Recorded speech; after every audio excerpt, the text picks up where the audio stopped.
Hi guys, तो आज की इस वीडियो में हम बात करने वाले हैं फ्लिपकार्ट पे ब्रांड अप्रूवल के बारे में। मैं आपको इस वीडियो में बताने वाला हूँ कि फ्लिपकार्ट पे ब्रांड अप्रूवल लेना कितना आसान है, कितना मुश्किल है। काफ़ी सिंपल स्टेप्स होंगे, मैं आपको स्टेप बाय स्टेप बताता जाऊँगा कि ब्रांड अप्रूवल कैसे लेना है। मैं आपको एक ब्रांड का डैशबोर्ड भी दिखाऊँगा कि उनका ब्रांड अप्रूवल हमने कैसे लिया था।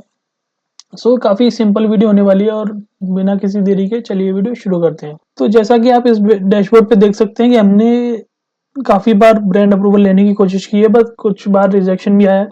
अब रिजेक्शन के कारण मैं आपको बता देता हूँ। एक तो ये स्कोरेक्स, ये ब्रांड इनका जो है, पहले इन्होंने एक अकाउंट, इस जो ब्रांड के ओनर है उनने पहले एक ब्रांड शुरू किया था इसी नाम से, लेकिन उनका वो सेलर अकाउंट बंद हो गया फॉर वेरियस रीजंस। ठीक है, तो उस वजह से इस ब्रांड अप्रूवल में काफ़ी ज़्यादा इशू आ रहा था, क्योंकि सेलर के पास ट्रेडमार्क भी नहीं था और ना ही कोई ऐसा डॉक्यूमेंट था जिसको हम दिखा के ये बोल सके कि इस ब्रांड के ओनर हम हैं। ठीक है, केवल पैकेजिंग थी। तो काफ़ी बार ब्रांड अप्रूवल ना होने के बाद हमें इसमें ब्रांड चेंज करना पड़ा। तो उस ब्रांड को चेंज करने के बाद हमें ब्रांड अप्रूवल मिल गया। अब ब्रांड अप्रूवल मिलने के रीज़न क्या है और ब्रांड अप्रूवल ना मिलने के रीज़न क्या है। सबसे पहले तो ब्रांड अप्रूवल उस केस में मिलता है या तो आप जिस कैटेगरी में सेल कर रहे हैं। अब जैसे इनका फुटवेयर कैटेगरी है, ठीक है, तो फुटवेयर कैटेगरी में अगर अपना प्रोडक्ट आप सेल कर रहे हो, तो जो भी आप ब्रांड नेम डिसाइड करें उसमें शूज़ या फुटवेयर ऐसा नहीं होना चाहिए। जैसे आप XYZ शूज़ बेच रहे हैं, ठीक है, तो आपका ब्रांड नेम नहीं होना चाहिए कि XYZ शूज़ या फिर ABC शूज़। ठीक है, आपका ब्रांड नेम केवल एक ब्रांड को डिपिक्ट करना चाहिए, जैसे रोडस्टर, नाइकी, एडिडास। तो एक सिंगल वर्ड का नाम होना चाहिए। ठीक है, एक तो आपका ब्रांड नेम में कोई कैटेगरी का नाम नहीं होना चाहिए, और दूसरा आपका जो ब्रांड नेम है वो सिंगल वर्ड होना चाहिए। सिंगल वर्ड ब्रांड नेम होने से आपके ब्रांड के अप्रूव होने के चांसेस ज़्यादा हो जाते हैं। और तीसरी मैं आपको जो स्टेप है मुझे ये बताना चाहूँगा कि आप जो भी ब्रांड नेम डिसाइड कर रहे हैं, उस ब्रांड नेम से पहले कोई सेलर एग्जिस्ट ना कर रहा हो तो ज़्यादा बेटर है। क्योंकि अगर उस ब्रांड नेम से पहले से कोई सेलर अवेलेबल होगा फ्लिपकार्ट पे या वेरियस अदर पोर्टल्स पे, तो आपको ब्रांड मिलने के चांसेस काफ़ी ज़्यादा कम है, क्योंकि उस सेलर ने पहले से अप्रूवल ले रखा होगा। तो उस केसेस में आपको ब्रांड अप्रूवल नहीं मिलेगा। ठीक है, तो इसके लिए भी हमने ऐसे ही अप्लाई किया था। हाँ, ब्रांड के लिए अप्लाई कैसे करते हैं मैं आपको बता देता हूँ। जैसे आप यहाँ से लिस्टिंग्स में जाएंगे, ऐड न्यू लिस्टिंग्स में जाएंगे। ठीक है, ऐड न्यू लिस्टिंग में आके आपको सिंगल लिस्टिंग में जाना है सबसे पहले अप्रूवल के लिए। ठीक है, अब अप्रूवल में जाने के बाद आपको यहाँ से अपनी कैटेगरी सेलेक्ट करनी है, जिस भी कैटेगरी में आप डील करने हैं। जैसे हम सैंडल में डील करने हैं, तो हमें यहाँ पे सैंडल सेलेक्ट करके अब सिलेक्ट ब्रांड पे क्लिक करना है। ठीक है, अब कोई भी ब्रांड आप सिलेक्ट कर रहे हैं तो उसका आप ब्रांड का नाम यहाँ पे डालेंगे। ठीक है, केस सेंसिटिव भी होता है ये, तो आपको ध्यान से अपना ब्रांड नेम डालना है जो भी आप डाल रहे हैं। तो अभी जैसे हम स्कोर एक्स ही डाल लेते हैं। ठीक है, स्कोर एक्स हमने डाला जो उनका पुराना ब्रांड था, और चेक ब्रांड पे क्लिक करेंगे। ठीक है, अब यहाँ पे गेटेड ब्रांड करके लिखा आ रहा है। अगर आप कोई न्यू ब्रांड अपना डालेंगे तो उसमें भी ऐसे करके आएगा, बट आप टेंशन नहीं लीजिए, काफ़ी नॉर्मल स्टेप है ये, तो इसमें आपको टेंशन लेने की ज़रूरत नहीं है। तो कंटिन्यू स्कोर एक्स मतलब जो भी आपका ब्रांड नेम होगा उससे कंटिन्यू करेंगे।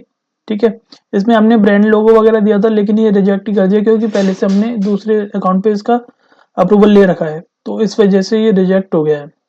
अब मैं आपको दूसरा एक अकाउंट दिखाता हूँ जिसमें हमने ब्रांड अप्रूवल लिया था और जो अप्रूव हो गया। ठीक है, अब जैसे ये हमारे एक सेलर है, इन्होंने एक ब्रांड नेम लिया था आरसोल, तो इनका शू कैटेगरी में और सैंडल कैटेगरी में दोनों में अप्रूवल हो गया, क्योंकि एक तो पहले से कोई ब्रांड एग्जिस्ट नहीं करता था इस नाम से, और दूसरा इनके नाम से, इनका नाम भी शॉर्ट है, एक वन वर्ड का नाम है, जिस वजह से ये अप्रूवल लेने में काफ़ी ज़्यादा ईजीनेस हमको ही। ठीक है ना, तो आप जब भी अपना ब्रांड नेम डिसाइड करें तो ऐसा ब्रांड नेम डिसाइड करें, पहले तो आप GST, पहले तो आप गवर्नमेंट की वेबसाइट पे जाके वहाँ पे चेक कर लें कि ये ब्रांड एग्जिस्ट करता है नहीं करता। अपनी जो भी आपका ब्रांड है और जो भी कैटेगरी में आप डील कर रहे हैं उसका एक ट्रेडमार्क क्लास होता है, वो क्लास डालने के बाद आप वहाँ से चेक कर सकते हैं। ठीक है, अगर वहाँ पे अवेलेबल नहीं है तो उस ब्रांड के साथ आप कंटिन्यू कीजिए। उसके बाद आप फ्लिपकार्ट पे सर्च कीजिए कि उस ब्रांड को आप टाइप कर रहे हैं, उस कैटेगरी के में प्रोडक्ट को टाइप कर रहे हैं, तो किसी का ब्रांड आ रहा है कि नहीं आ रहा है, किसी का प्रोडक्ट आ रहा है कि नहीं आ रहा है।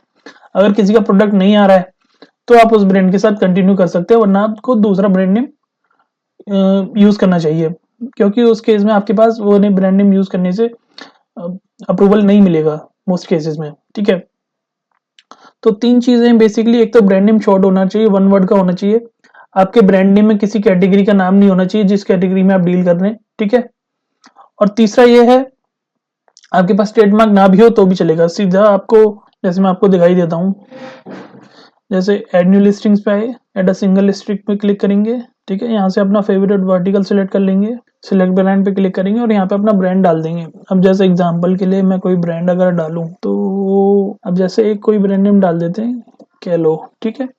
चेक ब्रांड पे क्लिक करेंगे। अभी गेटेड बता रहा है तो इससे डरने की जरूरत नहीं है। अब ये ट्रेडमार्क वगैरह डाल रहा है, बट अपनी को अभी ट्रेडमार्क की जरूरत नहीं है।